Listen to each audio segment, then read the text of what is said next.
Hi, this is Mo Volans for Plugin Alliance. Now when you visit the Plugin Alliance website, one thing you'll find is a really great selection of EQ plugins. Now whether you're a beginner or a pro, choosing the right EQ for your projects is key. And with this much variety, it can be a little tough. So over the coming weeks, I'm going to narrow things down for you and I'm going to cover all the EQs on the site. But in this video, we're going to narrow things down even more and look at just the Brainworx EQs. We're going to take a look at 4 plugins here. Some of them contain full equalizers, some of them contain just filters. And we're going to move from the simple to the slightly more complex. First of all, we're going to look at the BX Clean Sweep version 2, then the BX Boom. We're also going to look at the BX DynaEQ and BX Digital version 2. And we'll also touch on what the BX Hybrid is as well. So remember, you can get all of these EQs that I'm using in this video for 14-day free trials, and I'm going to be showing them working in real time on projects that I've got open on my system right now. So let's get stuck in and see what they can do. So here we are right at the start of a mixed project with 38 audio tracks, which is pretty busy for an electronic track.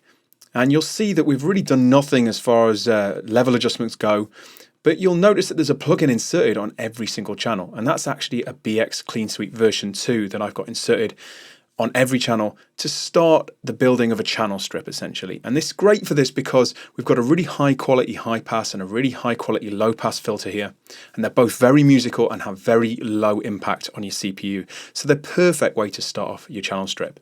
And you can see that on a lot of the channels I'm filtering off up to 400 Hertz to remove any unwanted subsonics. Now, of course, these filters are taken from the flagship BX Digital version 2, which obviously looks a little bit more complicated, but really it's a mid-side processor, and in this case, it's dealing with the mono and stereo information in our mix. It's on the master bus. I'm going to go ahead and switch it on, and you can see I've already made some moves here. So I've increased the stereo width here.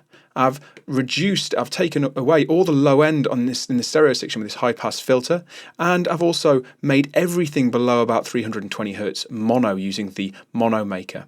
We can also add a little bit of bottom end to the mono information, so the kick drum and the bass and everything like that.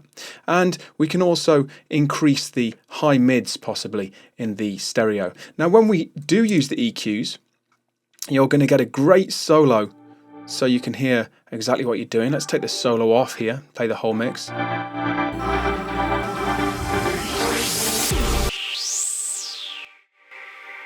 And you can hear exactly what you're working with. If you want to isolate further, you can solo the stereo or the mono information. Now, you may have noticed the BX Hybrid. Now, it looks pretty similar, but it's really for those of you who've got Icon hardware controllers. If you haven't got the Icon hardware controller, which this was built specifically for, you probably want to stick to the BX Digital version 2. Now let's look at some other mid-side processing magic from the Brainworx crew, and we're going to look at the DynaEQ version 2 and the BX Boom. We'll just move to a mastering project for that, and I'll show you those in action. We've now moved across to an electronic mastering project, and I've got several plugins in my chain already, the BX Digital version 2 being one of them. And you also saw that we've got the Brainworx BX Boom, and this is basically using an algorithm, a mid-side algorithm that's taken from the BX DynaEQ version 2 that we'll be looking at in a second.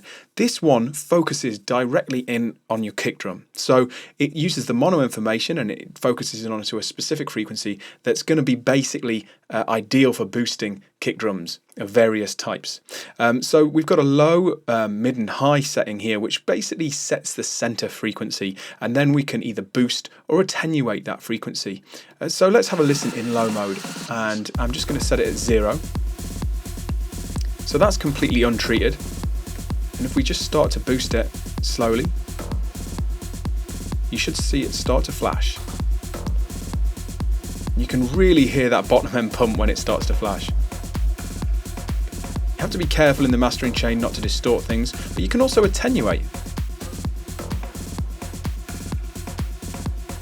which is really useful if you want to reduce the level of your kick drum without going back to the mix, or maybe you can't go back to the mix.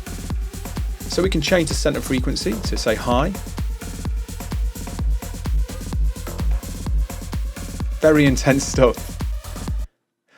Like I say, this algorithm is taken directly from the BX DynaEQ version 2, and this is it here. So I'm going to close and turn off the BX Boom, and we'll activate the DynaEQ version 2. Now, if you like the BX Boom, you've got the BX Boom preset right here. So this is preset for you in mid-side mode, and it basically gives you more or less the same settings that you're going to get from Boom. If you want to start from a different angle, you can try the DynaEQ, the compressor, or the de-esser. These are basically good starting points. If we're in DynaEQ mode, this is stereo mode, so this is what we're going to play around with here. And we've essentially got two main sections that we have to focus on first. We've got our key frequency, and this is the frequency that triggers the DynaEQ. So let's go ahead and try this. So let's say we want to trigger around 100 Hertz. So we'll set the frequency to 105, you can see the curve here, and we'll start to move the threshold. Now you can see the DynaEQ working, and then we've got a DynaEQ frequency. So we can have the kick drum trigger the EQ, but have the EQ working at any frequency we want. We can change the curve. And we can also change the max gain to ensure that we don't get too much of the EQ and we don't blast our level. So hopefully this has really showed you what these plugins are capable of. You've got your access to the technologies with the BX Clean Suite version 2 and the BX Boom, and then you can push things to another level with the BX Digital version 2 and the BX DynaEQ version 2 as well. Remember, you can grab all of these as fully functional 14-day demos, so you can give them a whirl in your own mix projects. Hope you've enjoyed this, and I'll see you next time.